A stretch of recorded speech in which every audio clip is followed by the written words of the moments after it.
Hey guys, Brockshield here. In this video, I'm spending 60 minutes in Tyr's Hand in the bottom right hand corner of the Eastern Plaguelands, where I'll be farming these scarlet mobs who are elites between the levels of 53 and 60, in the hopes of seeing just how much gold per hour I can make farming mobs in this part of the World of Warcraft.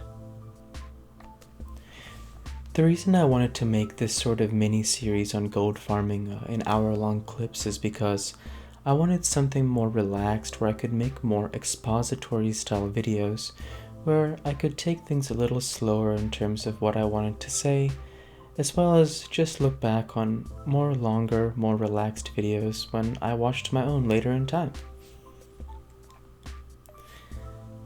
Something I definitely appreciated about farming this section of the world is there really weren't too many people, just like a dungeon for example. You'll see that I do see a nice mage and hunter later in the video, and that was nice because it's good to see a few people, but sometimes it can also be tough, right, if you're farming in open world content. And probably the most notable example would be all of the players farming for the scarab mounts during the opening of Ahn'Qiraj. I really enjoyed this because it was a nice change of pace from farming dungeons to, enjoy open world gold farming once more. I can't say I particularly enjoy gold farming in and of itself, but in this style of trying different areas just to see what the rates of gold per hour are, I really did enjoy it because it was a change of pace from farming Scarlet Monastery Cathedral. Scarlet Monastery Cathedral is a super useful and efficient dungeon for me in terms of gold per hour, because it's something where I can make upwards of, I would say, 250 gold per hour in the best case scenario. If I'm charging 10 gold per hour for 4 different runners per run, 5 runs an hour, that's 200 gold, along with the coin split and the items is approximately 250 gold, not factoring the rare items that drop, such as you might get an epic such as Underworld Band, or you may get the Scarlet chest pieces, of which I have many, that have sold anywhere between 50 and 200 gold. So that's where I come up with that approximate best case being around 250 gold per hour. For a lot of players, they think that I'm making up that number, but I promise you I'm not. And for those of you that have seen the Sulfuras Hand of Ragnaros video, you understand that when you can run dungeons, especially lower ones for power leveling very efficiently, you have a skill set in the game that's a valued commodity, and thus people will often pay you large amounts of gold just to run them through the dungeon really quick. And I'm not talking just those 10 gold amounts. Like recently in another video I'll release sometime in the future, a player named Buckaroo paid me 100 gold for a quick solo run through Cathedral, much like when Chrissy in my Sulfuras Hand of Ragnaros video paid me 250 gold just to run them through Black Fathom Depths. So that's what can happen when you specialize in any one thing, right? Whether that's being the best PvP player, or the main tank, or the top DPS, or the best healer, you tend to get rewarded for whatever it is that you've chosen to specialize at. And for me, it's this AoE style of power pulling.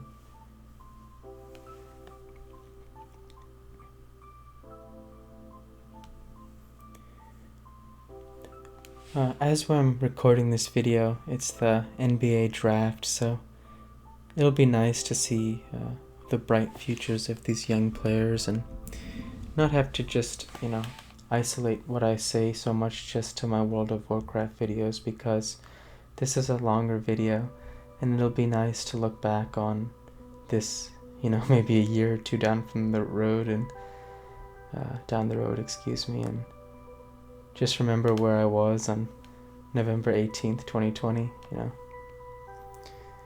watching the NBA draft and seeing a lot of young people and their families so happy for what is sure to be one of the best days of their lives.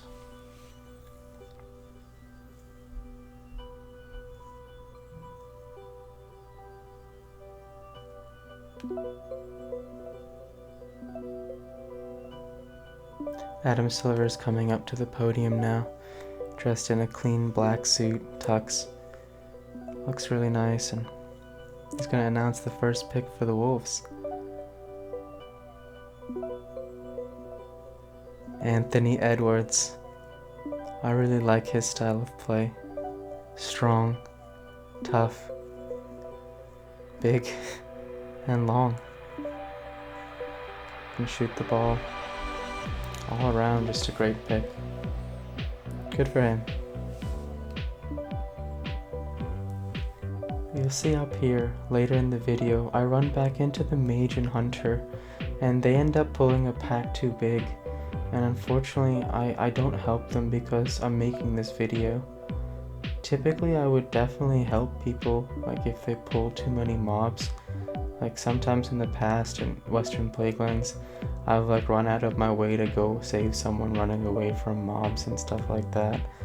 And I was gonna do that for the Mage and Hunter, but since I really wanted to maximize the gold per hour for the sake of, not short selling, how much gold this actually is, I decided not to help them this time.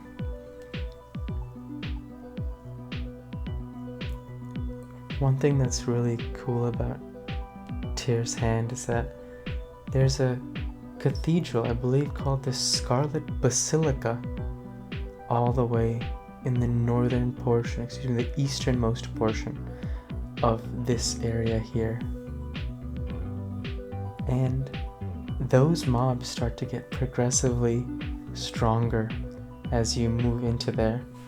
And there's sort of a Mograine-esque final cathedral that I really wanted to explore because my curiosity piqued me in the game. And this leads me to think of one of the most interesting parts of World of Warcraft is somewhere in Feralas there is in Felwood, Felwood. There's that cave underground. I'm blanking on what that cave is called, but that cave is so cavernous and so deep under Felwood. I have no idea what's actually all the way at the back of that cave. I was never able to make it back there because when I was completing my quests, the guide for Joanna's guide, I'd cut off just short of reaching the back of the cave. And that is something that one day I'd like to go and see the back of that cave, simply because the devs and the creative design team of World of Warcraft have made such a beautiful world in that you just can't explore everything even after 14 years. And just much like the NBA, when we talk about human creativity, there's no limit to what any of these players can do. So, just love their creative talent. Here you can see the Mage and the Hunter have pulled too much, and I'm sitting there contemplating as I'm drinking, do I res them? But it's just not right, because the first thing I should do is take care of myself. And if this was me just in the open world, walking by a corpse, I can promise you for a fact, I've cast redemption on plenty of corpses just walking around in the world. But since I was making this video, I felt obligated that I should take care of myself. I don't think the Mage and Hunter took it personal, because later you'll see that they end up helping me when I pull 2 of the mobs that heal, and they bring them down a bit quicker.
Another part I like about the design of this area is the variance of the mobs even between a very small relative portion of World of Warcraft in Tyr's Hand. You have the clerics, which are your healers, the wardens, which have a heal but are mostly these tank specs. Up here you'll start to see these praetorians, which are, I would guess, their most elite warriors. You also have mages that cast both fire and arcane spells, 2 different types.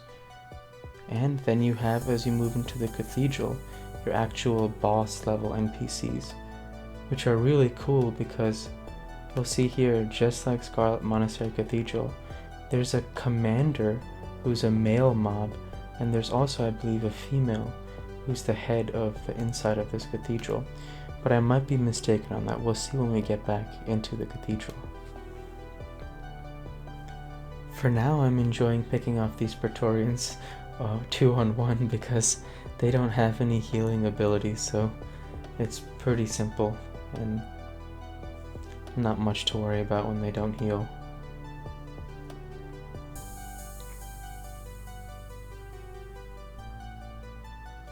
Another thing I've appreciated about running Paladin Druid as my tandem is just how versatile both of these classes are.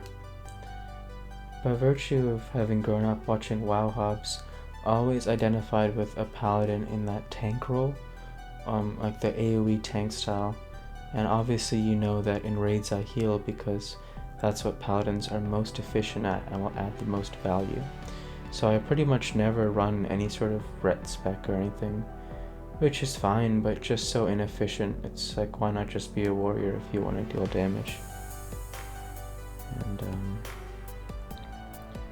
I've really come to respect Druid healing, because even though they are the worst healers, Daenerys' ability to go into stealth, dash, rebirth, he has a lot of different abilities that are Druid specific that make him very versatile in terms of filling any niche that I need him to as the situation calls. I think about when I used to first level him in Scarlet Monastery Cathedral, I would stealth him up through that middle area, and this is in some of my previous videos, stealth him up through there, hide him in the corner, pull the mobs, and he would heal me. And it would be a grand old time because no other class would have that ability but the Druid. And then I think about him later as he levels up in Blackrock Depths. Finally, he then has the ability to, if I had wanted it, he could have hunted down those Shadow Flame Keepers in the Lyceum event by himself using stealth. And that's just something that only a Druid can perform those roles simultaneously. And even though won't be as good as any of the specialists like a Paladin for single target or a Shaman for AoE healing, they can still do the best they can all around. Jameis Wiseman just got drafted by the Warriors, and that was definitely the right pick for them. I had been thinking for some time now about a starting 5 of Curry, Thompson, Wiggins, Green, and Wiseman, and there's just no answer. Because he can be the body to match up with Anthony Davis, and he'll put Green and Wiggins on LeBron, and it's a tough matchup. A really tough matchup because Curry and Thompson are just so pure from downtown. There's just no answer for the way they can shoot the 3-ball. So, at this point in time, they just announced that Klay Thompson has a lower right leg injury, so we can only cross our fingers and touch wood that everything will be okay for him, because I didn't really think that Kevin Durant joining the Warriors was good for the league. I mean, it totally stacked the competitive balance for those 3 years. But this sort of team isn't unfair, it's just really good. So it would be really nice to see how that would happen, because you can envision Green holding the ball with 3 of those shooters and Wiseman. And there's really not an answer, because Draymond is so good on perimeter defense, and now he finally has someone big enough to have his back at the rim. So I'm so happy for him and his family. He must have sacrificed so much that only he and God knows. So it's really special to see the emotion. Wiseman is really well built for such a young man. Most of the time, like Anthony Davis, they're very lean younger basketball players, because their frames are just so big for for their age, and they're sort of lankier when they run. So he's very, very well coordinated and put together for someone so young. Excellent pick from the Warriors. I mean, not that I have some GM experience, but that was definitely the most sensible pick, in my opinion. Gotta go with a surefire, solid candidate that's also a great fit for your team. And if I was Wiseman, I would feel very secure in, I just have to play pick and roll with Steph Curry and Klay Thompson, and I can easily make my way to a second contract. So it's like, he's in such a great position to succeed for the next decade, because they can shoot it, so they'll be around for a long time.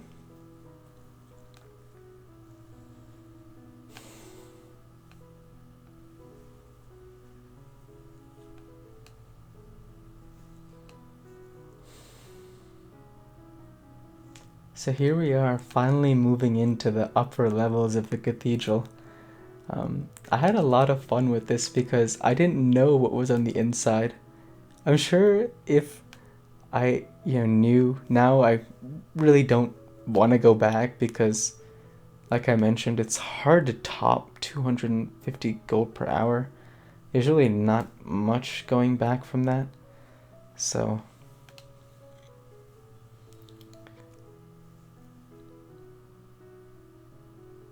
it's not always about the gold, though, It's about that creative experience, which is why I wanted to make this channel in the first place.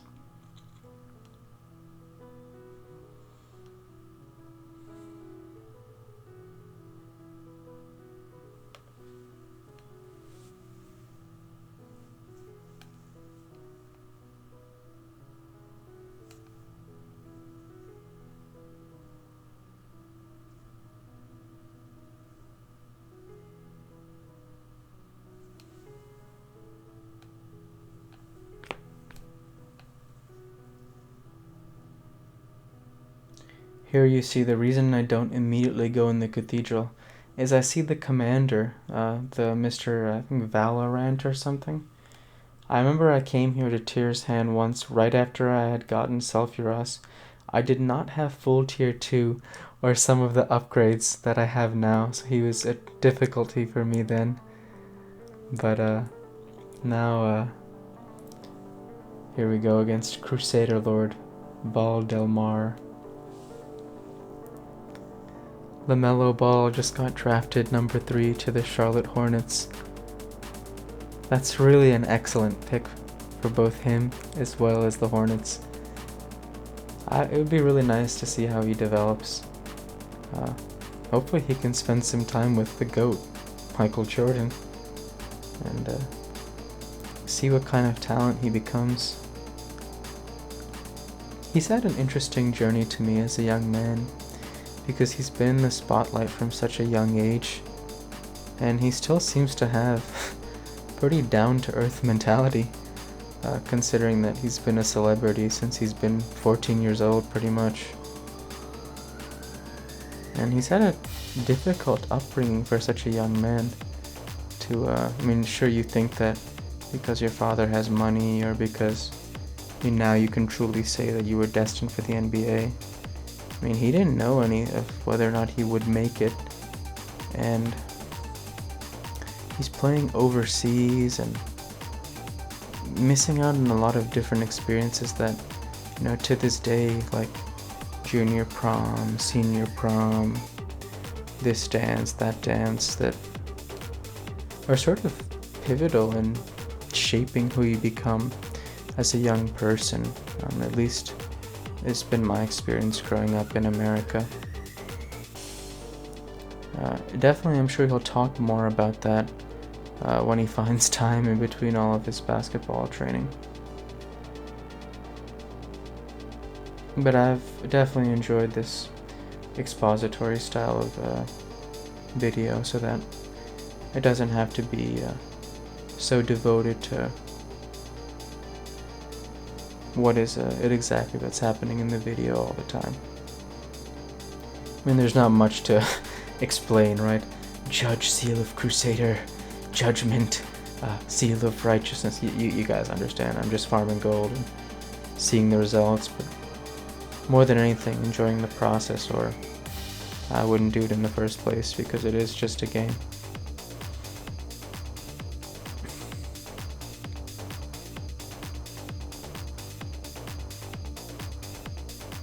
I always liked LeVar Ball.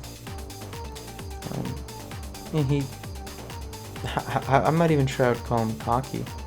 I would just say that he has a lot of self-belief in himself, and I always liked about him that he wanted his sons to surpass him and go on to bigger and better things. And I think that's just the mark of a good man. There's a financial expert who works in Nashville, Tennessee, called Dave Ramsey, and I follow his financial teachings. And one thing he says is, in scripture it says that a wise man leaves an inheritance to his children's children, and that's what I really love about might be a good man. I'm not sure if it's good or wise. I don't want to misquote. But that sort of man leaves an inheritance to his children's children. And that's what struck me most about LeVar Ball, is he wanted all three of his kids to make it to the NBA. And I'm really happy for him. And most of all for LaMelo, because he was finally able to realize that dream of all those shots he must have been shooting since a young age, finally reaching fruition.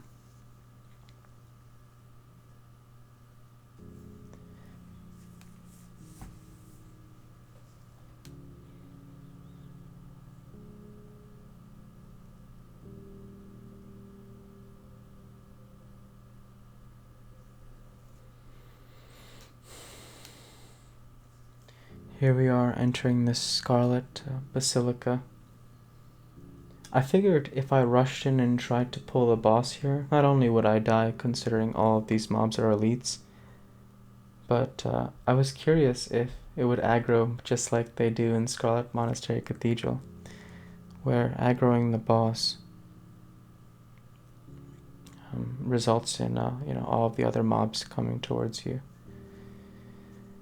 And being wary of that, I decided to pull smaller packs, and even 3 of these Praetorians, while not overwhelming, definitely possess a threat in that you see I'm having to use Nature Swiftness max heals, innervates. I don't think I had to use any potions, but it's still an adventure, nevertheless.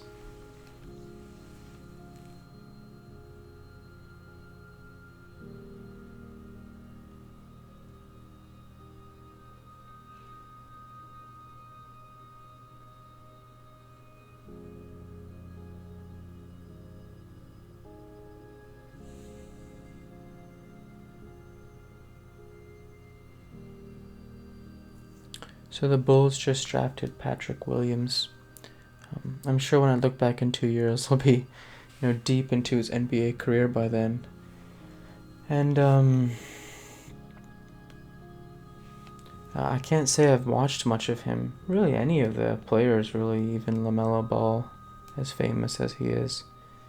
But he looks really athletic from his highlights, big and strong and long.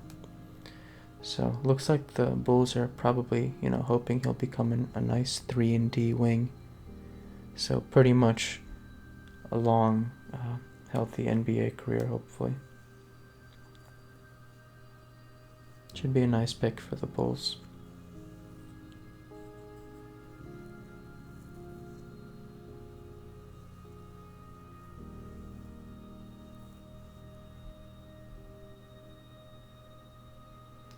It's kind of amazing how, even though we know the recipe for dragging these mobs around the corner, whittling them down with Sulfuras, Pally spells, auto attacks, Wrath, Moonfire.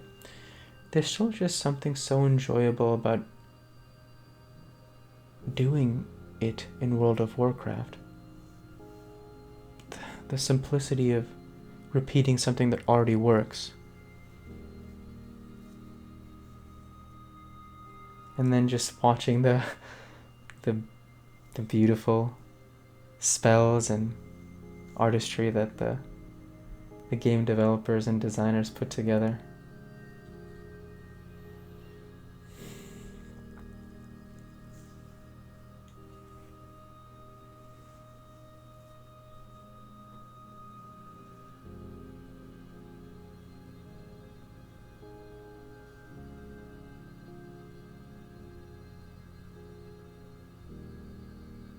Needless to say, at this point I was pretty excited about fighting this final boss in there.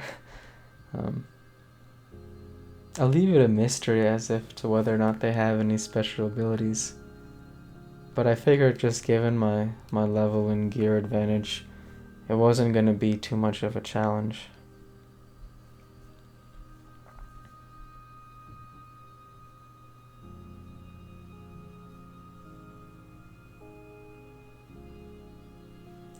And I did feel bad for these Praetorians, because they would fight so well, I bet, if they had a focused healer. But unfortunately, it looks like they might just be ret you know how it is, ret paladins. You guys have got to take some jokes.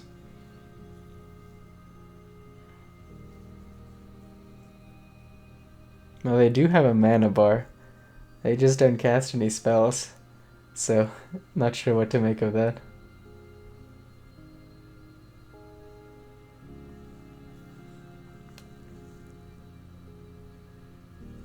Another thing that piqued my interest recently was that Blizzard was banning multi-boxing. I had to double check what they meant by that because, you guys see here, I don't use the single input software that they're actually banning. And obviously, of course, that's how people who multi-box 5-10 accounts at once are able to be so proficient in their ability to wipe dungeons, by themselves. I've never used single input software.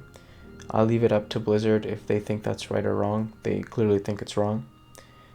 I just use the standard alt tabbing, which is why I only have 2 characters.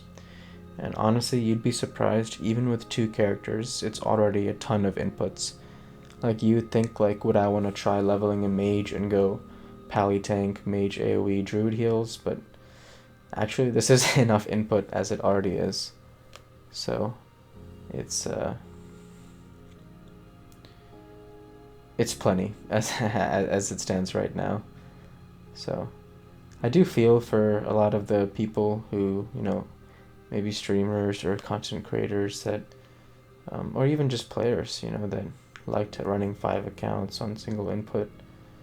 But I guess it is a competitive advantage that Blizzard thought was game breaking. I mean, particularly, I can empathize with it through the perspective of farming Ironfoe now. I'm just not yet able, as of right now, to be able to crack through the code behind getting Emperor and Princess down with these 2. If I just had the input software to beasted out with 5 level 60s.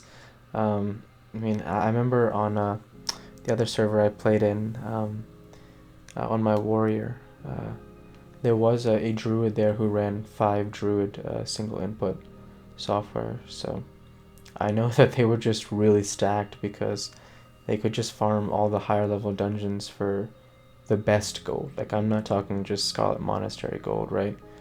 Like, I'm talking they're farming righteous orbs, they're farming bosses, they're farming everything. I mean, obviously they're literally paying like between $60 and $75 a month, but it is significant advantage over a more moderate player who has a full-time job and who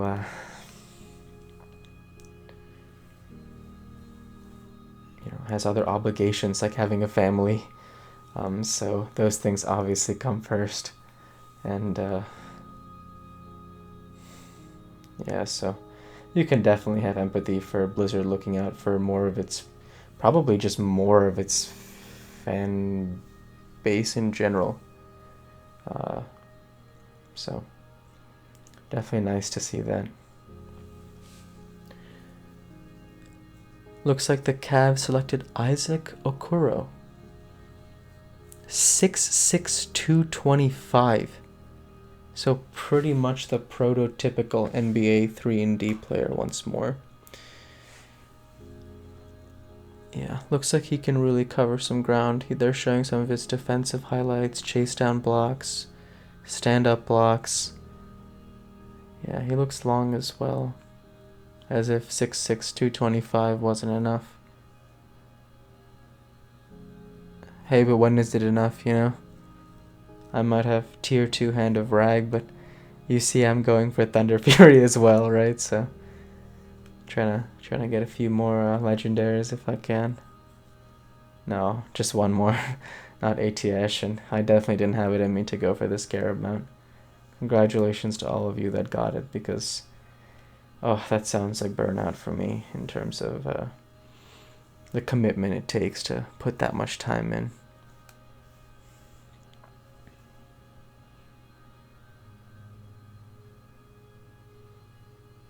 Just like, I don't want to compare NBA to this, so we'll talk just NBA because it's a real human concept. It's really nice to see the evolution of these young men and their games over time. I remember, I was a LeBron fan growing up and still am, so, looking at Anthony Davis when he came in the league, he was so skinny, and I remember, Damian Lillard won Rookie of the Year because Anthony just was a 19-year-old kid, and, Damian was a 22-year-old young man who had played 4 years at Weber State and was a more finished version of himself, and as a result, he was able to take home that award. And then to see Anthony blossom into the generational talent that we all knew he was the whole time, it's truly beautiful because, you just you don't know how many times in each of our own lives we'll get to witness that level of greatness. Because when Kevin Durant rises up, when Dirk Nowitzki rises up, when Anthony Davis rises up over the top, their shots are literally unblockable. And when they make the shots, it's just, game over. And that's what you hope for someone like Giannis Antetokounmpo, right? At this point, he's a 2-time back-to-back MVP, but he can't crack through because they're going to build the wall on him. And without a jump shot or a reliable way to score over the top of the defense, he's still limited. And that's something that Davis was able to overcome, Dirk was able to overcome, Kevin Durant was able to overcome, and all of them now have championship rings.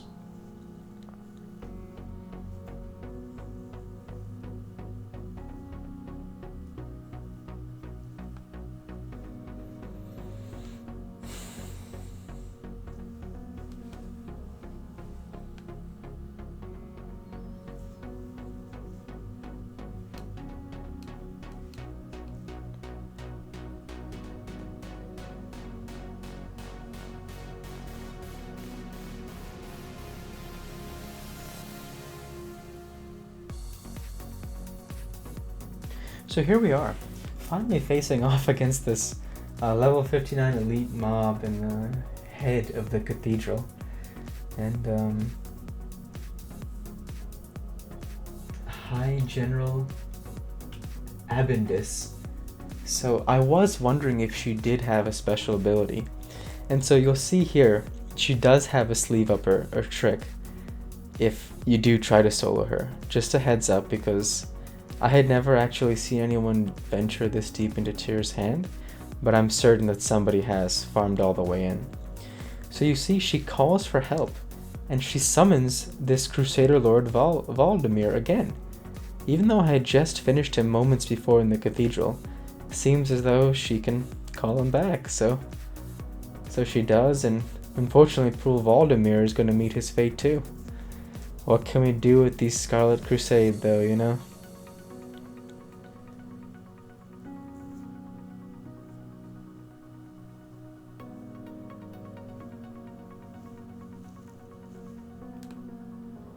Anyways, it's nice that she dropped these arcane mighty boots of nature's wrath. Pretty much just vendor trash for me.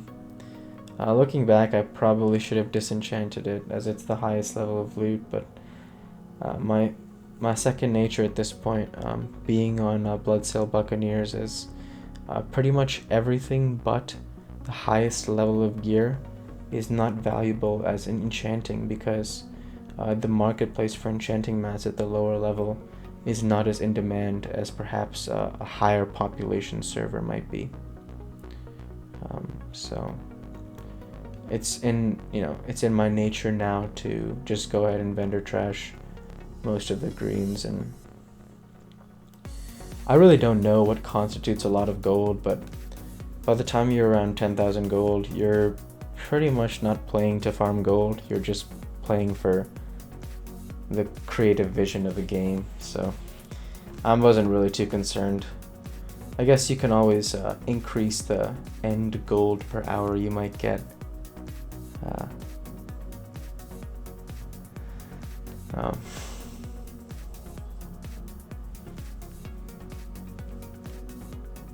Considering that it might be a little short on this estimate here. The Hawks drafted Onyeka Okongwu, a center from the... Looks like he played in California. He played alongside the Ball brothers. Wow, he was quite strong for a young man. My goodness. Good for him. Should be a nice pick. I imagine they're looking for someone to build around that nucleus of Trae Young and set some big screens, protect the rim.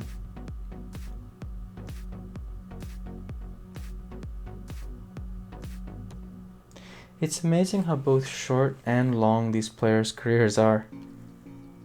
Like, I never could understand how Dwayne Wade was going to retire, or Kobe Bryant, God rest his soul, would retire, or that Kobe could even be hurt. I saw his Achilles tear live in 2012-13, I believe, and I remember that play. I was sitting in my room in the St. Stephen's apartment in Northeastern in Boston, and I was on my MacBook laptop, and Kobe Bryant just turns the corner on Harrison Barnes and his leg gives. And seeing that, I did not realize then, because I wasn't really a Kobe fan, because I was a LeBron fan. And it was like nothing against Kobe, right? I'm watching him play for a reason. I loved and respected his game. All the fire he had in his heart. And God knows I cried when he passed away. And it was crazy, because he was never the same player after, right? It was just, he had given everything to the game, and I'm really glad that that team with Gasol and Howard and Nash were able to finish it off. Were able to make the playoffs and carry his sacrifice from that season forwards. And even though they didn't win a game, I think in round one, just by virtue of making it to the playoffs, it did it justice to his sacrifice in some way. And so when I see these young men get drafted, I sometimes forget just how young they actually are nowadays.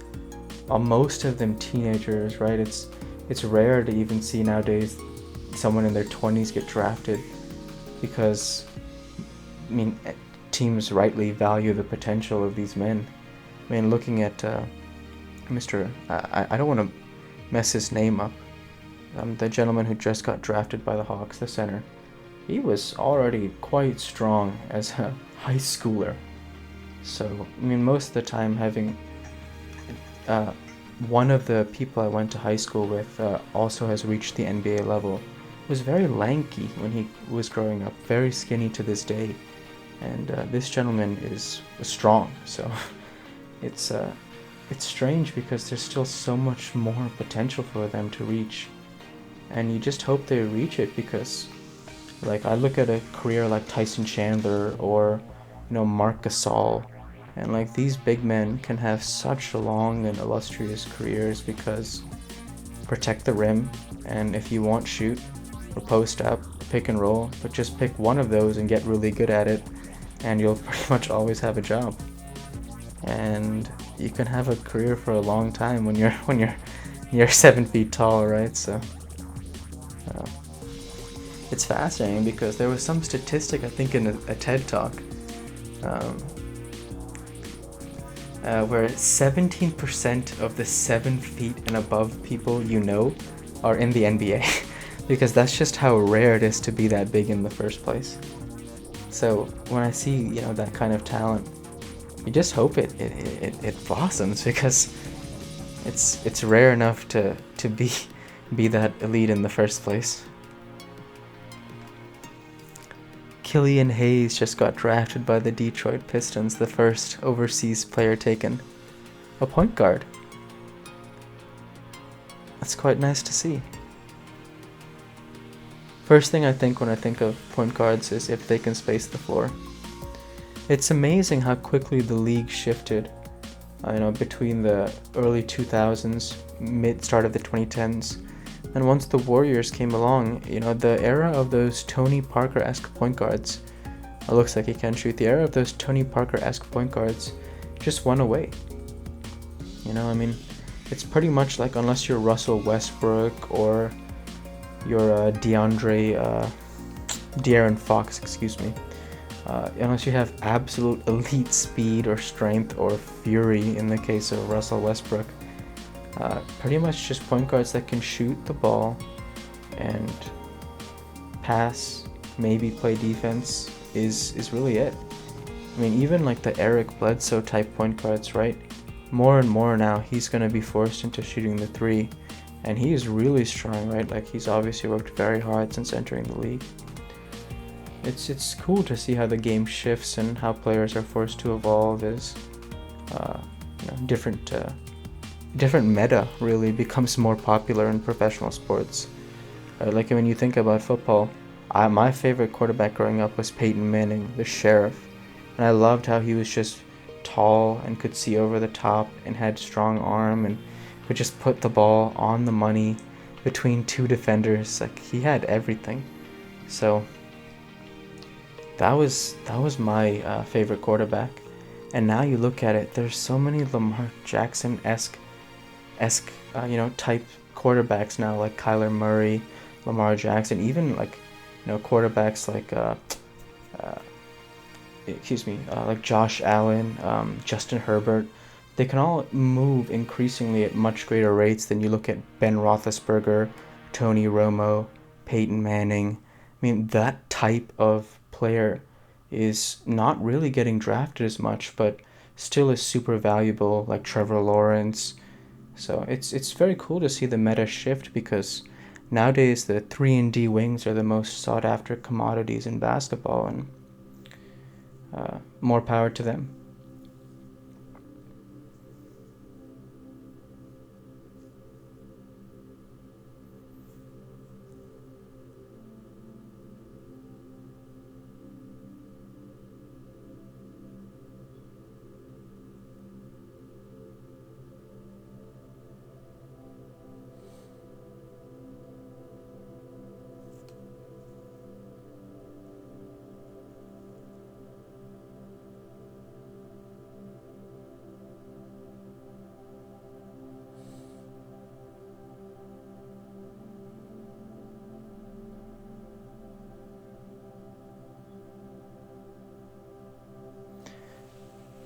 The farm is continuing on pretty simply. You know, in the typical Hob style, I definitely enjoy rounding up a large amount of mobs and AoEing them down in one go. I've always enjoyed that the most ever since I found WoW Hobs. And so this sort of style of soloing one mob or two mobs at once, can't say I enjoyed it, but like I mentioned before, it was such a nice change of pace.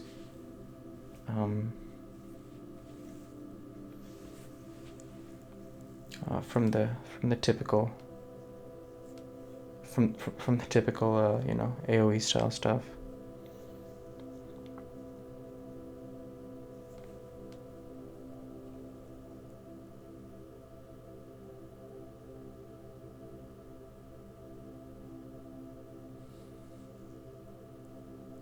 Oh, it looks like the New York Knicks pick is in.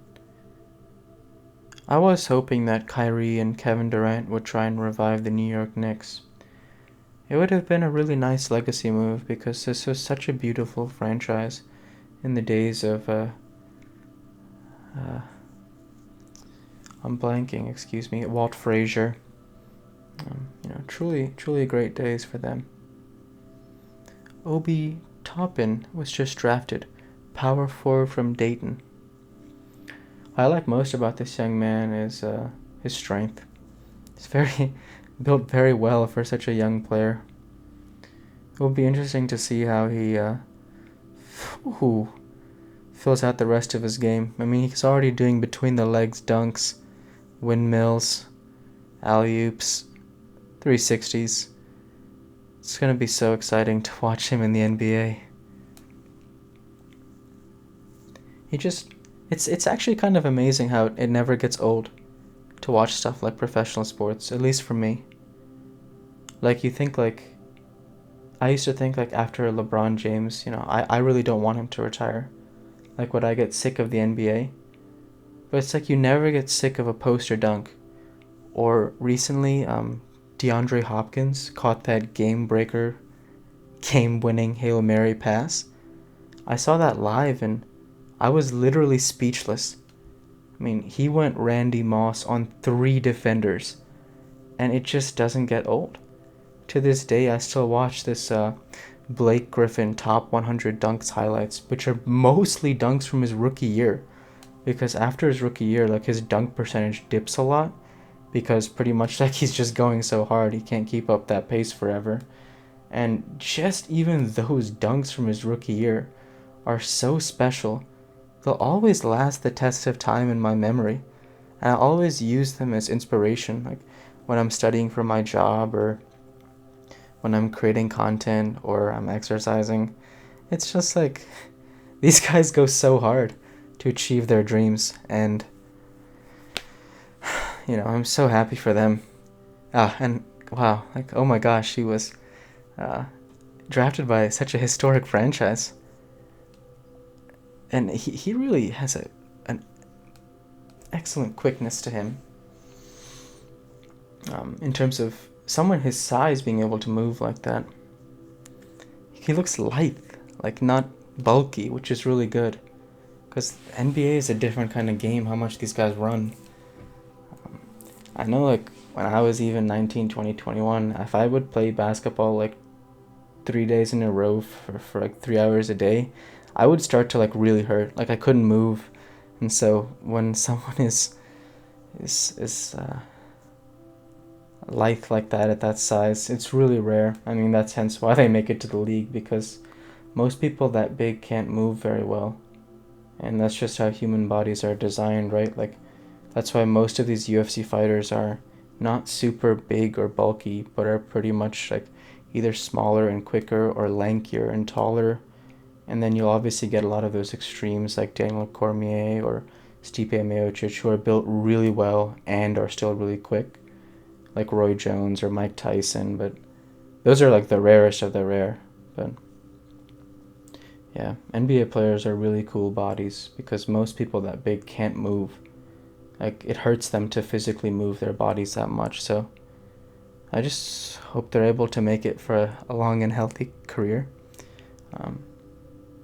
Because I mean, you just never get sick of it. You never get sick of watching Blake Griffin elevate over 3 guys and finish. It doesn't get old. So it was nice to see, stuff like that game breaker from DeAndre Hopkins. And just appreciate the artistry for what it is, because none of it will ever last forever.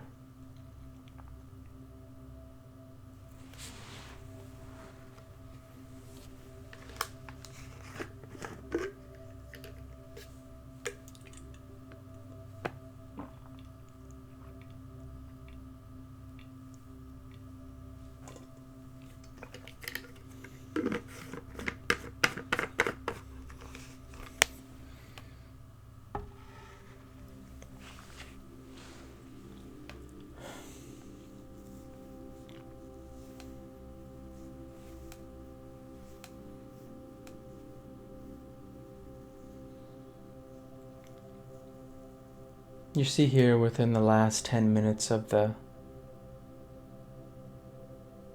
farm, and it's been a nice style of video here. I have to apologize if some of you have been watching and you don't care too much for the sports references or other analogies, and I've enjoyed it because this is something like many of the other videos that I'll look back on later in life and just enjoy the creative process of making content on YouTube. I always wanted to make YouTube videos, in particular with World of Warcraft, for 2 reasons. One, first and foremost, it gave me a full freedom of the property and the time that I'm investing. Like, for example, at my work, I'm trading my time for money, and I love where I work, so I'm happy to do that. Here on YouTube, I'm not expecting anything from this.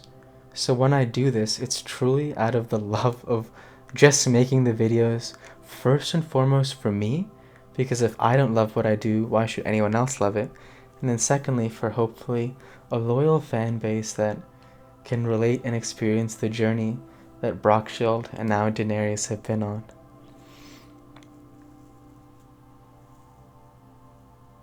Deni Avdija from Israel was just picked. Another 3-and-D, nice sized wing player. It's so nice to see a player from Israel get drafted. Hope he's able to stick in the league, and considering he was drafted so high, it's hard to believe he won't be around for a long time.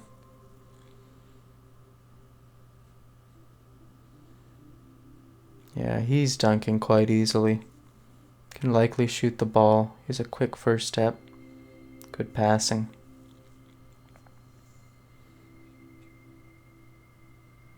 Yeah. Will be nice to watch him in the NBA.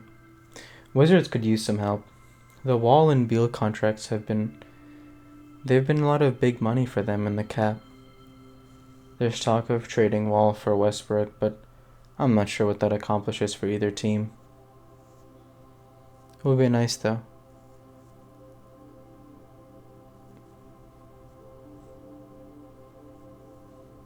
Yeah, to wish the best for the young man. Hopefully he can have a long and prosperous career as well. What I would feel is, obviously it's a job for these guys, right? So at the end of the day, it's about money for them, winning for them, whatever their priorities are. I'd also say, if you look at how Charles Barkley ended his career, I believe he ruptures his Achilles before his final season. Instead of quitting, he decides he wants to rehab and come back and play 1 more year and leave on his own terms. That's just one of those things you can't get back in life, because once those days, running like the wind and jumping through the air are gone, they typically don't come back for most people. So I I'd want to say you should enjoy as many of these athletic memories as you can while you're young, because it just doesn't last forever. So that's why I'm so happy to see young players get drafted in the NFL and NBA drafts, because they work their whole lives to know if they're worthy of the highest level of competition, and then to find out that they are worthy, it must just be. I mean, I don't know when they let the emotions go, whether it's in front of the camera or behind closed doors, but somewhere, the tears are definitely flowing over the doubts finally being relieved, and then the next step, which is, I like what DeAndre Ayton said about making it to his second contract, because he's not referencing just the money, though that's really good as a motivator, but he's talking about, am I worthy of 4 years in the league? Because he's seen a lot of these players come and go too, and he knows that he can be a statistic like them if he doesn't keep going.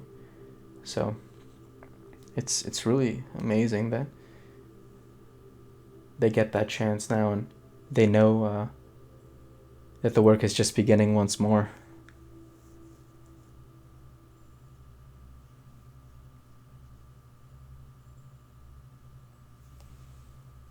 With the video almost done, I'll have to ease you into the idea that this wasn't the most gold. Unfortunately, once you are spoilt with the level of gold I make in those cathedral runs, pretty much everything that isn't 200 plus gold an hour becomes frustrating, because if I was interested in doing it for the gold, I would just be an SM Cath. And so obviously here I was interested in trying something new, so it wasn't too much of a problem not making as much gold. But I'll have to keep that in mind for myself as an expectation that I probably shouldn't expect a large amount of gold when I try these different areas, when Brock, Shield, and Daenerys go treasure hunting.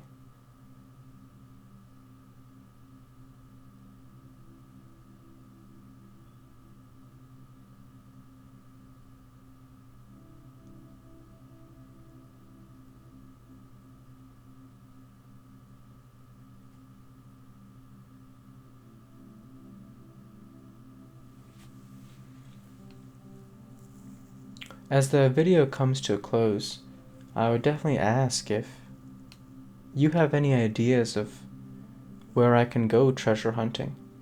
Spots that you would like to see the max gold per hour for this combination of characters.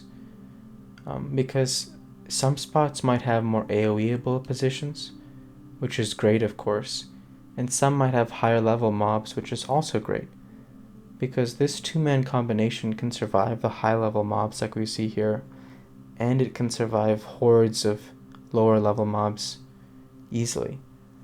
So like an area I was thinking would be, what is the gold per hour on Blackrock Depths, or Stratholme, or Scholomance, and those are dungeons, for example, right? But what about some of those mobs in Ungoro Crater, or Tanaris, or Fellwood, or different parts of the Plaguelands as well. And in particular the undead ones, because I can use Holy Wrath, I can use Exorcism.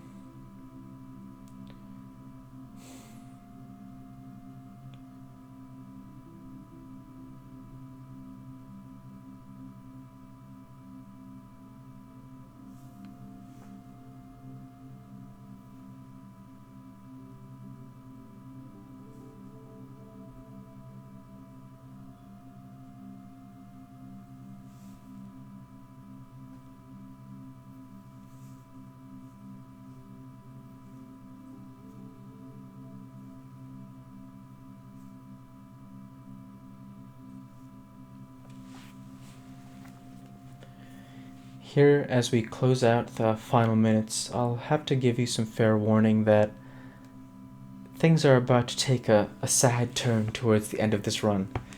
Quite funny, but sad for me in the moment, because I was really hoping to go this whole hour without my characters dying. So you can take a guess where this is about to head to.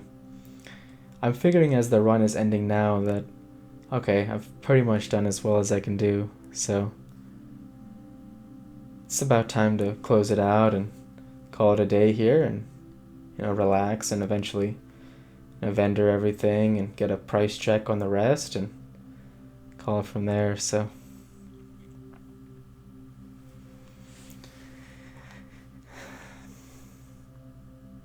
unfortunately, you'll see that the cavalry is about to get me here, where I do not see this horde of scarlet mobs patrolling now, and they're gonna charge in here and jump Daenerys. So I'm a little concerned because they're all elites, and that's what the problem is here. And if they didn't have that charge ability on him, I think I would have been able to hold them off. But unfortunately, because they do have that charge, I realize that this is not going to go so well. So that's pretty much the end of this hour. So definitely be wary of the Crimson Bodyguard here if you're going to run in Tyr's hand. All in all, you'll see here that the total gold for the hour is approximately 52.87 gold. With that, I want to say thank you for watching. Feel free to like, comment, and subscribe. Light be with you all. Take care, and thanks again.